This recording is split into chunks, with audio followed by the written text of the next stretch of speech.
Bonjour et bienvenue sur 8 Mont Blanc, très heureuse de vous retrouver pour ce nouveau journal dans l'actualité de ce mercredi 19 juillet. Encore une étape du Tour de France dans nos départements. Les coureurs sont partis de Saint-Gervais pour rejoindre Courchevel et sur le bord de la route, vous avez peut-être aperçu cette fresque géante dessinée par des agriculteurs locaux à Flumet. Nous la verrons de près dans ce journal. Vous embarquerez peut-être sur l'un des bateaux des compagnies de nos lacs savoyards. Le groupe propriétaire d'une dizaine de navires sur les lacs d'Annecy, du Bourget et sur le Léman passe à l'électrique. La moitié de la flotte a déjà été transformée. Il est suivi par plus de 3 milliards de téléspectateurs à travers le monde. Le Tour de France est une formidable opportunité pour mettre en avant nos paysages et nos savoir-faire locaux. Des agriculteurs de nos départements ont profité de cette belle visibilité pour se faire connaître. Ils ont en effet fabriqué une fresque XXL dans un champ à Flumet. Une œuvre qui n'est pas passée inaperçue lors du passage du peloton. Luc Haruche était dans le public. 600 mètres carrés dédiés à l'agriculture montagnarde. Voici l'immense fresque confectionnée par la Fédération départementale des syndicats des exploitants agricoles des Savoies. Installée à Flumet dans le Val d'Arly, cette bâche colorée illumine la route empruntée ce mercredi par le peloton du Tour de France. Imaginée par les agriculteurs, cette fresque a nécessité 3 mois de fabrication. Et pour que le rendu soit optimal, petits et grands ont mis la main au pinceau. Ça représente les différents métiers d'agriculture des pays de Savoie. Donc là, le blé sur la plaine des pays de Savoie. Après, on a des fromages. Donc ça représente toutes les filières des Savoies. Du raisin pour les vignerons et du fromage pour les producteurs laitiers. Sur cette fresque, tout est intelligemment représenté pour mettre en avant le savoir-faire de nos montagnes. C'est la carte postale de nos Savoies. Elle représente toutes les filières de nos départements savoyards. Aussi bien ça part du fruit jusqu'à l'élevage. Et ça c'est très important pour nous, FDSEA des Savoies. C'est l'endroit pour se rapprocher un peu du grand public, de faire connaître aussi nos métiers, de valoriser nos métiers, nos formations, notre territoire et de montrer à tout le monde ce qu'on est capable de faire et ce qu'on fait. Grâce à la retransmission en direct du Tour de France, des millions de téléspectateurs dans le monde ont vu des images aériennes de cette gigantesque fresque. La peinture des agriculteurs des Savoies est donc logiquement en lice pour être élue plus belle fresque agricole de cette édition 2023 de la Grande Boucle. Du sport encore, les régions Auvergne-Rhône-Alpes et Provence-Alpes-Côte d'Azur s'associent pour un projet d'envergure. Le président de notre région, Laurent Wauquiez, a en effet annoncé ce mardi son souhait de proposer une candidature des Alpes françaises pour les JO d'hiver de 2030. La dernière candidature française pour des Olympiades d'hiver remonte à 2018 avec Annecy. L'attribution de ces Jeux 2030 aura lieu au plus tard lors de la session du CIO précédant l'ouverture des Jeux d'été de Paris en 2024. Les relations se tendent entre la direction de NTN SNR et une partie des salariés. Ce mercredi après-midi, une cinquantaine d'entre eux s'est rassemblée devant le site d'Argonay, le leader mondial du roulement, pour apporter son soutien à Jacques Mattei.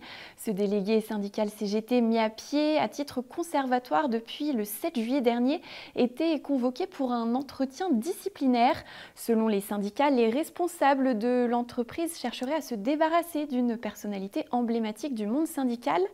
C'est une répression inadmissible d'après eux. Sébastien Germain a rencontré Jacques Mattei, on l'écoute.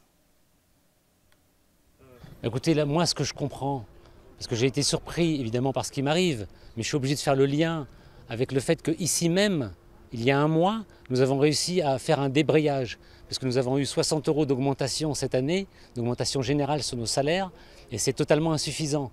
Donc, avec mon syndicat, nous avons organisé, oui, une protestation des travailleurs. Et c'est notamment sur le site d'Argonay qu'elle a rencontré un écho.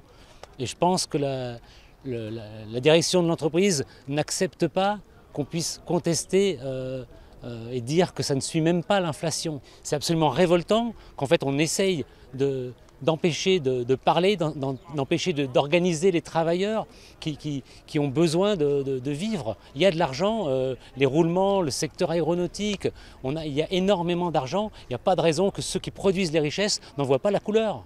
Si on laisse une entreprise comme NTN se débarrasser de qui elle veut, quand elle veut, ça veut dire qu'on nous prend pour des esclaves, qu'on veut nous faire tout accepter. Accepter, oui, la flexibilité des horaires, accepter d'avoir encore plus de travail.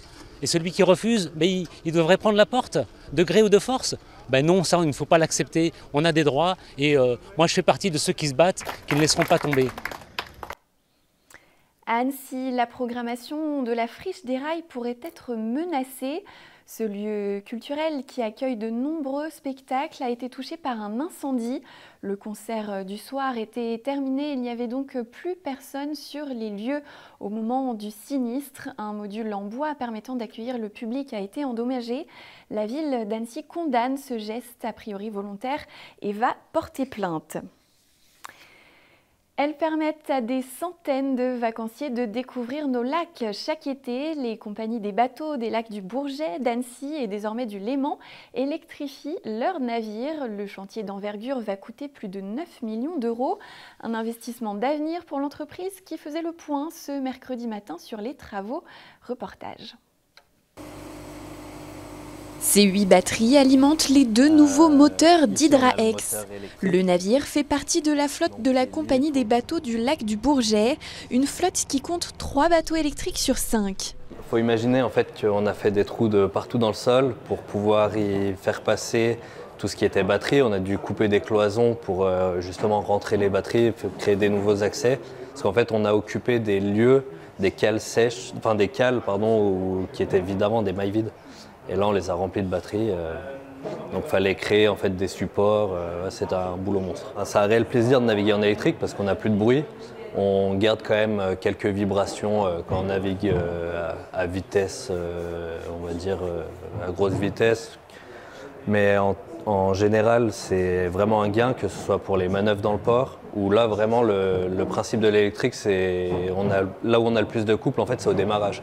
Donc pour nous, tout ce qui est manœuvre dans le port, nous, on fait demi-tour dans ce port, ce qui était un peu critique avant, et ça a un réel plus là-dessus. L'entreprise a par ailleurs débuté l'électrification de sa flotte sur le lac d'Annecy. Au total, cette dernière prévoit un budget de plus de 9 millions d'euros pour passer au tout électrique. Notre compagnie a un fonds de commerce qui est l'environnement. Les gens viennent chez nous pour voir le lac, pour voir les abords du lac, pour voir l'environnement. Donc on a décidé de protéger le lac en même temps notre fonds de commerce. Ce n'est pas obligatoire, j'ai aucune obligation de le faire, mais j'ai estimé que c'était le moment de le faire. Et en fait, j'ai eu le temps du Covid pour faire des simulations pour voir si on pouvait se le payer. Et bien, conclusion, oui, on peut le faire, donc on va le faire. Et pour le faire, le groupe est aidé par des collectivités comme la région ou encore les agglomérations de Grand Lac et d'Annecy. À Annecy, c'est justement le mythique bateau-restaurant Le Libellule qui sera le prochain à passer à l'électrique. Il naviguera à nouveau dès la fin du mois d'août. Tous les bateaux des lacs d'Annecy et du Bourget seront équipés de ces nouveaux moteurs moins gourmands en énergie d'ici à l'été 2024. Et j'ajoute que ce groupe des compagnies de bateaux s'est agrandi cette année. Le groupe a en effet repris 2 bateaux, un hybride et un tout électrique sur le lac Léman. Alors sur le Léman, comme à Annecy ou au Bourget, les touristes sont-ils au rendez-vous cet été? Nous avons profité de cette réunion de ce matin pour poser la question au président des compagnies des bateaux. Je vous propose donc de le réécouter. Pour Excédin, on a fait un assez bon mois de mai, un assez bon mois de juin en groupe. Au mois de juillet aussi. Le mois d'août, le mois de fin juillet, il y a un petit peu la chaleur ne nous arrange pas, on va dire, parce que les gens ne sortent pas bien. Donc on n'a pas trop de monde au mois de juillet. Bon, ça reviendra, hein, quand les gens ont pris l'habitude qu'il fait chaud, ben, ils viendront. Sur Annecy, bon, les bateaux promenades, ils marchent bien. Le problème, c'est que notre bateau, les restaurants ne fonctionnent pas. Il ne fonctionnera pas avant fin du mois d'août, ce qui est un peu dommage, mais bon, il y a des contraintes administratives qu'on ne maîtrise pas et qui fait que c'est comme ça. Et c'est la fin de ce journal. Merci de l'avoir suivi. Merci à toute l'équipe. Vous le savez, dans un instant, vous retrouvez la météo et puis une rediffusion de l'aparté de la rédac. Nous vous proposons ce soir de revoir Bruno Marty, ancien caricaturiste des Guignols de l'Info. Je vous donne rendez-vous demain, même heure, même endroit. D'ici là, prenez soin de vous et passez une très belle soirée.